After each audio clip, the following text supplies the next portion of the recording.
ফাতিমা জাহরা তো সাধারণ মহিলা নয়, ইনি হলেন জান্নাতি সমস্ত সরদারিনীদের রমণী। জোরে বলুন সুবহানাল্লাহ। জান্নাতি রমণীদের সরদারিনী, যত জান্নাতি রমণী হবে সকল রমণীর সরদারিনী হবেন ফাতিমাতা জাহরা। এই ফাতিমাতা জাহরার শরীর থেকে নবী পাক জান্নাতি খুশবু পেতেন। ও ফাতিমা বলছে, স্বামী আপনি দাওয়াত করেন, ফাতিমা খাবার করবে। জোরে বলুন সুবহানাল্লাহ। সুবহানাল্লাহ। জানছেন খাবার কোথা থেকে আসবে? কেননা এর শক্তি, এ ক্ষমতা, এ পাওয়ার আল্লাহ পাক নবীকে দিয়ে রেখেছেন।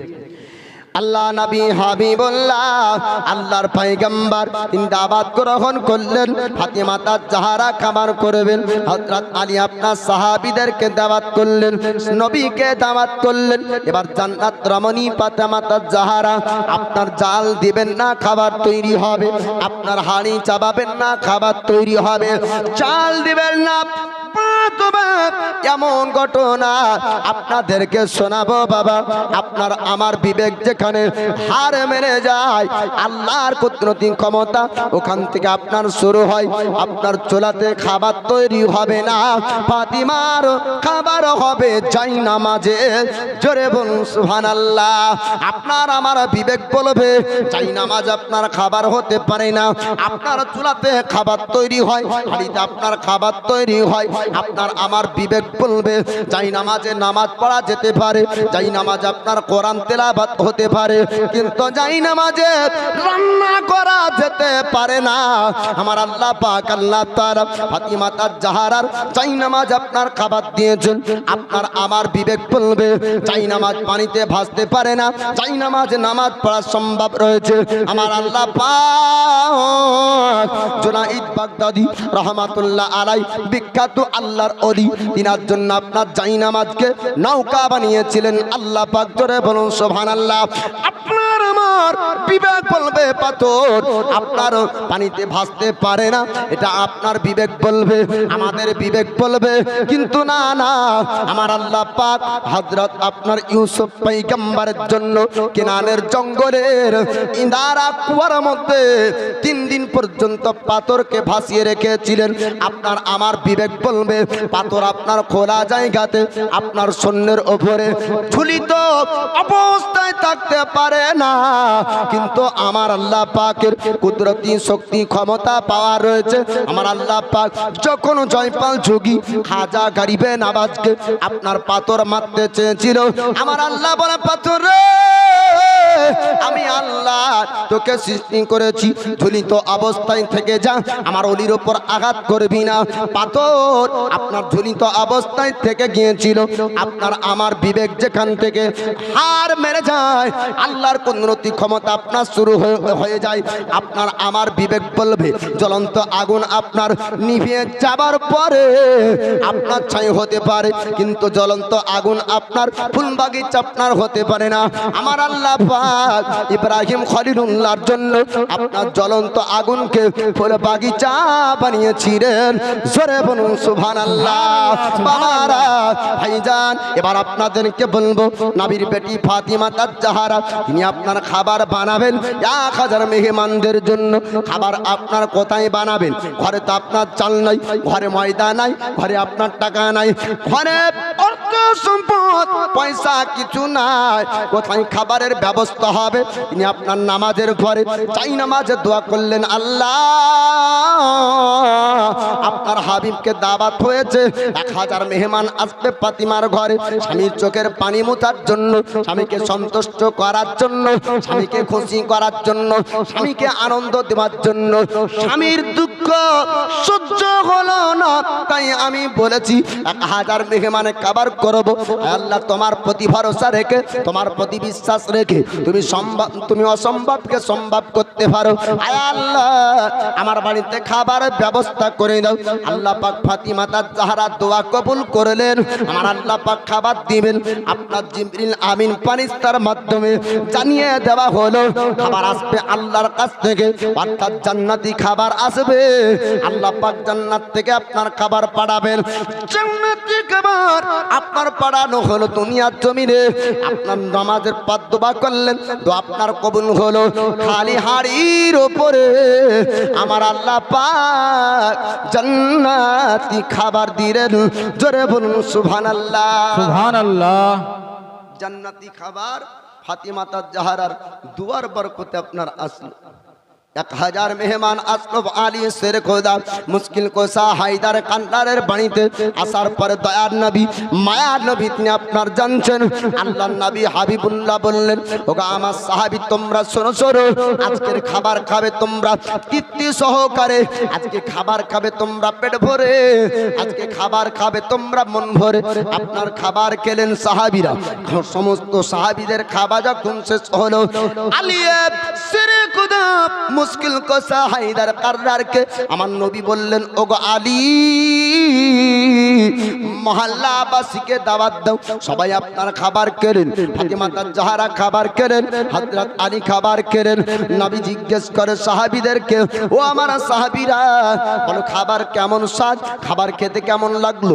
সাহাবীরা আপনার বলে উঠলেন, হুজুর দুনিয়াতে যত রকম খাবার খেয়েছি আজ পর্যন্ত এমন সুন্দর খাবার আমরা কোনোদিন খেতে পাইনি।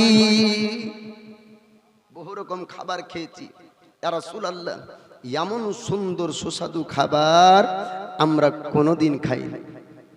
নবী বললেন, ওগো আমার সাহাবী তোমরা শোনো, এই খাবার দুনিয়ার কোনো বাবরচি বানাতে পারে না। বলুন সুবহানাল্লাহ, সুবহানাল্লাহ। দুনিয়ার বাবরচি বানানোর খাবার স্বাদ হবে আলাদা। আল্লাহ পাক জান্নাতি ব্যক্তিদের জন্য জান্নাত থেকে আপনার খাবার পাঠালেন। আমার নবী বললেন, ওগো আমার সাহাবী তোমরা শোনো শোনো, আল্লাহ পাক জান্নাত থেকে খাবার দিয়ে পাঠিয়েছে, দুনিয়ার কোনো হোটেলে পাওয়া যাবে না, দুনিয়ার কোনো মানুষ বানাতে পারবে না। এই খাবারটা দুনিয়াবি খাবার না। আল্লাহ পাক আল্লাহ তাআলা জান্নাত থেকে এই জান্নাতি খাবার দিয়েছে। খাবার খাওয়া আপনার সমাপ্ত যখন হলো, ফাতিমা তাজ জাহরা আবার যাই নামাজে চলে যান, আল্লাহর কাছে দোয়া করে, আয় আল্লাহ উসমান গানির বাড়িতে আমার আব্বাজান যতটা কদম দিয়ে গিয়েছিলেন, প্রতিটা কদমে কদমে একটা করে গোলাম আজাদ করেছিলেন, বান্দি আজাদ করেছিলেন। আয় আল্লাহ আমার বাড়িতে কোনো গোলাম নাই, বান্দি নাই। আজকে আমি আমার আব্বার উম্মাতিদের জন্য দোয়া করি। আয় আল্লাহ আমার আব্বাকে দেখা যায় উম্মাতের জন্য কান্না করে, প্রতিটা বক্তে বক্তে আপনার কান্না করতেন উম্মাতের জন্য, প্রতিটা মুহূর্তে কান্না করেন উম্মাতের জন্য। আয় আল্লাহ আমার আব্বার উম্মাতিদেরকে আজকে আপনি ক্ষমা করে দিন। আল্লাহর ফেরেশতা আপনার জিবরিল আমিন আসার পরে বললেন, হুজুর ইয়া রাসূলুল্লাহ ইয়া হাবিবাল্লাহ, ওগো আল্লাহর পয়গম্বর আপনার বেটি ফাতিমা তাজ জাহরাকে আপনি জানিয়ে দেন আল্লাহ পাক আপনার বেটির দোয়া কবুল করেছেন, আপনার উম্মতিকে আপনার কদমে কদমে আল্লাহ পাক ক্ষমা করেছেন। জোরে বলুন সুবহানাল্লাহ। হুজুর আপনার বেটিকে জানিয়ে দেন আপনার দোয়া কবুল হয়ে গিয়েছে আল্লাহর দরবারে, আর আপনি যটা কদম দিয়ে এসেছেন কদমে কদমে আল্লাহ পাক ক্ষমাও আপনার করেছেন। হাশরের কঠিন দিনে কে তারাবে তুমি বিনে, মহাব্বতে বলুন সুবহানাল্লাহ। হাশরের কঠিন দিনে কে তারাবে তুমি বিনে, পুঁজি ভুকুতি ভাঙা মনে, পুঁজি ভুকুতি ভাঙা মনে ইয়া শাফি আল মুজনাবিন ইয়া শাফি আল মুজনাবিন হাশরের কঠিন দিন কে তরাবে তুমি বিনা পিপাসায় জি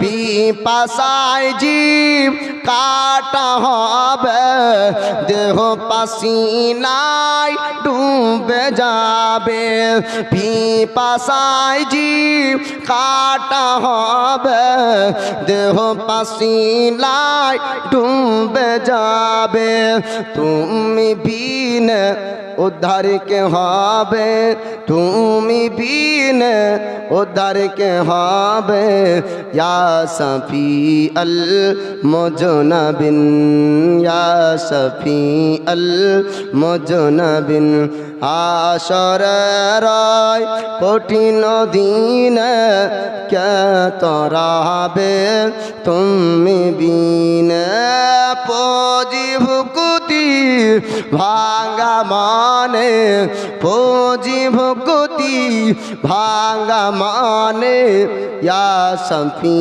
আল মুজনাবিন ইয়া শাফি আল মুজনাবিন দূরে হবে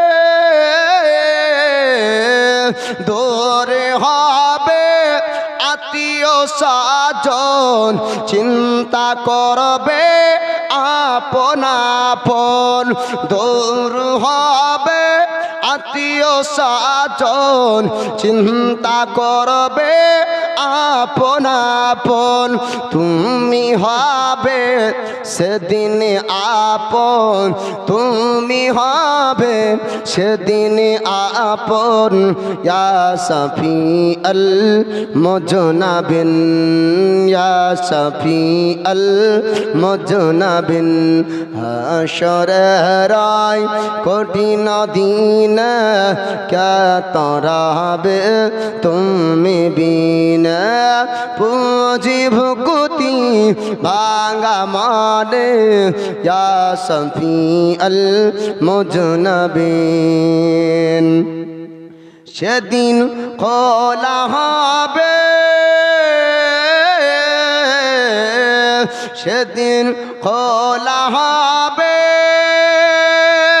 সব আমল নামা প্রকাশ হবে সব করোনামা ক্ষমা করাবে মোদের গুনাহ ক্ষমা করাবে মোদের গুনাহ ইয়া শাফি আল মুজনাবিন হাশরের কঠিন দিন কে তরাবে তুমি বিনা পুঁজি ভুকুতি ভাঙ্গা মানে ইয়া শাফি আল মুজনাবিন ইয়া শাফি আল মুজনাবিন কাদেরি ভাবে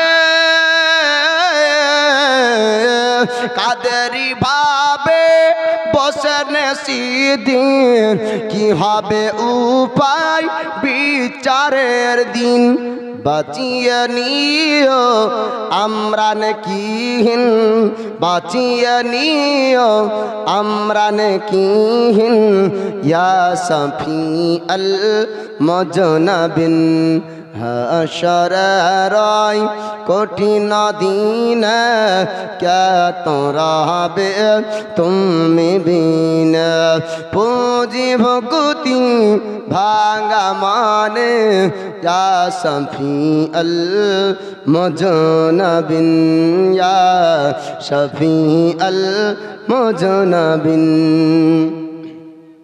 তো বাবজি আমার হযরত আলী শেরে খুদা মুশকিল কুসা হায়দার কাররার তিনি কি করলেন উসমান গানির বাড়িতে দাওয়াত খেলেন ফিরে আসলেন বাড়িতে বিবির কাছে যখন চোখের পানি ঝরলো বিবি বলছেন স্বামী আপনি দাওয়াত করেন আমি ব্যবস্থা করব।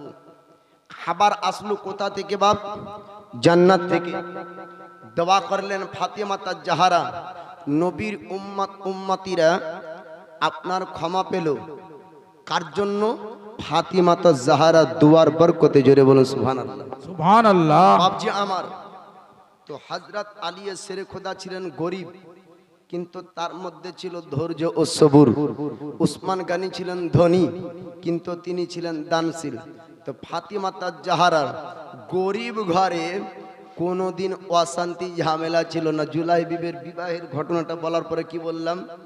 যদি সৎ মানুষ হয় অশান্তি কম হবে, তাই না? হযরত আলী ছিলেন সৎ, অশান্তি ছিল কম।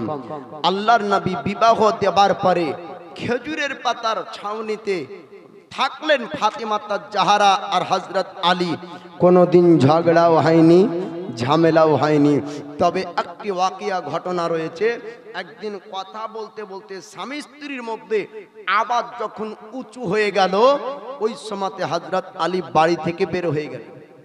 আর আমাদের ঘরে কি দেখা যায়? যদি একটু আওয়াজ উঁচু কেন, যদি ঝামেলা হয়ে যায়, বলে আব্বা তোমার জামাই হাই করলো, তাই করলো, স্নান করলো, ত্যান করলো, সব বলে দিলে। যা বলে দেওয়ার পরে এবার বাপের বাড়ি থেকে উল্টা ফোন, বলে বেটি তুই চলে আয়, ওর ভিটাতে ঘুঘু চড়াবো। বলে কি বলে না? কিন্তু বেটি যাবার পরে যে ওর ভিটাতে যে কবিতা চড়বে উড়ে জানে না। ভাবছে মানে বেটিকে চলে আয় বললে খুব ভালো হয়ে গেল। বেটির বাড়িতে অশান্তি হলে কি করতে হবে? নবীর আদর্শ ফলো করতে হবে। আল্লাহর নবী হাবিবুল্লাহ যাবার পরে কি করেছিলেন? একদিন ওয়াকিয়ার মধ্যে একটা ঘটনায়, তারপরেও দুজনের ভালোবাসা মহাব্বত থাকলে কি হয় ওটাও শুনবেন। আল্লাহ নবী হাবিবুল্লাহ আল্লাহর পয়গম্বর, তিনি আপনার খবর পেলেন ফাতিমার সঙ্গে আলীর কথাবার্তা হয়েছে, আওয়াজ আপনার উঁচু হয়েছে। হযরত আলীকে বাড়িতে পাওয়া যায় না। ফাতিমা তাজ জাহারা এই খবর যখন আব্বার কাছে পাঠালেন, আল্লাহর নবী হাবিবুল্লাহ সাহাবীদেরকে বললেন, ও আমার সাহাবীরা, চলো আমার বেটি ফাতিমার ঘরে। আমার আলীকে পাওয়া যায় না, আমার জামাইকে পাওয়া যায় না, আমার আলী কোথায়? আমার আলীকে দেখতে হবে। আপনার যাবার পরে সাহাবীদেরকে বললেন, আমার আলীকে তোমরা দেখো, আলীকে কোথায় পাওয়া যায়? সাহাবীরা আপনার দেখতে লাগলেন, কোন জায়গাতে আলীকে আপনার দেখা যায় না। আসার পরে সাহাবীরা বললেন, হুজুর ইয়া রাসূলুল্লাহ, আলীকে সমস্ত জায়গায় লক্ষ্য করে দেখলাম, কোন জায়গাতে আলীকে দেখতে পাওয়া যায় না। আল্লাহর নবী হাবিবুল্লাহ তিনি আপনার লক্ষ্য করে বললেন, আমার আলী কোথায় আছে আমি তোমাদেরকে বলবো, তবে একটু তোমরা অপেক্ষা করো, আমার বেটিকে জিজ্ঞেস করি তাদের মধ্যে কি হয়েছিল। ওরে বেটি বল, তোদের মধ্যে এমন কি হয়েছিল যার কারণে আলী বাড়ি থেকে চলে গিয়েছে? ফাতিমা তাজ জাহারা আপনার বললেন, ইয়া রাসূলুল্লাহ, ওগো আমার আব্বা জান, আমাদের মধ্যে কথাবার্তা চলছিল, যখন আওয়াজটা যখন উঁচু হয়ে যায়, আমার স্বামী বাড়ি থেকে বের হয়ে চলে গেলেন। আমি তখন থেকে আরম্ভ করে এখন পর্যন্ত ফাতিমার চোখ দিয়ে শুধু পানি ঝরে। আমার তারাতে যারো স্বামী আঘাত না পেয়ে যায়, যদি স্বামী আঘাত পেয়ে যায় তাহলে আমার তো ভুল হয়ে যাবে। এর জন্য আপনার ফাতিমা তাজ জাহারার চোখ দিয়ে আপনার পানি ঝরে।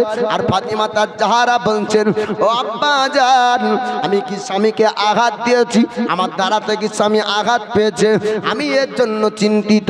আল্লাহর নবী হাবিবুল্লাহ তিনি আপনার বললেন, ফাতিমা তুমি দাঁড়িয়ে যাও, কেননা ফাতিমা তাজ জাহারার কাছ থেকে আলী কোনোদিন আঘাত পেতে পারে না। তিনি হলেন ওই ব্যক্তির বেটি যার কাছ থেকে জগৎবাসী শিক্ষা পেয়েছে। আল্লাহর নবী জগৎবাসীকে শিক্ষা দিয়েছেন স্বামীর খিদমত কেমন ভাবে করতে হবে। সাহাবীরা জিজ্ঞেস যখন করলেন, একটা ওয়াকিয়া হাদিসের মধ্যে রয়েছে, আল্লাহর নবী হাবিবুল্লাহ তিনি বলেছেন যদি আল্লাহর পরে কাউকে সাজদা করা যায় হতো আমি নবী জগতের রমণীদেরকে বলতাম তোমরা আপন স্বামীকে সাজদা করো। আল্লাহর পরে কাউকে সাজদা জায়েজ নাই, তাই মহিলারা স্বামীকে সাজদা করতে পারে না।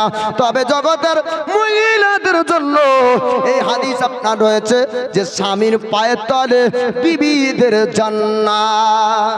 সুবহানাল্লাহ সুবহানাল্লাহ। আমার ও নবীর বেটি আপনার স্বামীকে আঘাত করতে পারে না, তাই ফাতিমা তার জাহারার চোখ দিয়ে পানি ঝরে আব্বাজানকে বলতেছেন আব্বাজান আমার দ্বারা থেকে আমার স্বামী আঘাত পেয়েছে, আমি ফাতিমার জন্য চিন্তিত। আল্লাহর নবী বললেন ও আমার সাহাবীরা যাও যাও ওই মাটির মসজিদে আমার আলীকে পাওয়া যাবে, ওই মাটির মসজিদ ছাড়া অন্য কোন জায়গায় তোমরা আলীকে পাবে না। হযরত আলী শের খোদা মুশকিল কোসাক আপনার ডাকা হলো। সাহাবীরা যাওয়ার পরে বলে ও নবীর সাহাবী আপনি উঠুন উঠুন, আপনাকে নবী ডেকে পাঠিয়েছেন, আপনাকে নবীর কাছে যেতে হবে। আলী শের খোদা আরো চিৎকার করে কান্না করতে লাগলেন। এই খবর শোনার পরে নবী কি আঘাত পেয়েছেন, নবী কি দুঃখ পেয়েছেন, নবী কি কষ্ট পেয়েছেন, আলী সাহেব খুদে ছুটতে ছুটতে নবীর কাছে এসে আরো জোরে হাউ বাউ করে কাঁদতে লাগলেন। আমার নবী বললেন আলী তুমি কেন এত কান্না করো, চোখ দুটো আপনার লাল হয়ে যায়। ওগো আলী এত কেন কান্না করেছো বলো বলো। আলী শেরে খোদা বললেন হুজুর আমার আর ফাতিমার মধ্যে কোনোদিন উঁচু আওয়াজে কথা হয়নি, আজকে উঁচু আওয়াজ যখন হয়ে গেল আমি আলী ছুটতে লাগলাম মসজিদের দিকে একটাই উদ্দেশ্য করে। বলে কি উদ্দেশ্য ছিল বলো বলো। আলী বললেন হুজুর যখন আওয়াজ উঁচু হতে লাগলো আমার কথার আওয়াজে যদি ফাতিমা দুঃখ পায়, আপনি ফাতিমার দুঃখর খবর শুনলে নবী গো আপনিও কষ্ট পাবেন, আমি আলী ফাতিমাকে কষ্ট দিতে চাই না। মার তো দূরের কথা, আর আমাদের সমাজে কি হয় মার তারপরে গালি তারপরে গোষ্ঠী দেখে নেবো তোর ভিটিয়াতে আই চড়াবো বহু কিছু হয় না হয় না। আঘাত তো দূরের কথা কলিজা সিধে ফাটিয়ে দেয়। আর বাপজি আমার হযরত আলী বলছেন হুজুর খালি আওয়াজ উঁচু হবার কারণে ফাতিমা যেন দুঃখ না পাই, তাই আমি বাড়ি থেকে মসজিদ চলে গেলাম। বাপজি আমার যদি রাগ হয় বাড়িতে তো কি করবেন, তোর বাড়িতে থাকবো না, যা তুই থাক, একলা ভিন ভিন কর সারাদিন ধরে, চায়ের দোকানে যে এক কাপ চা খাবেন।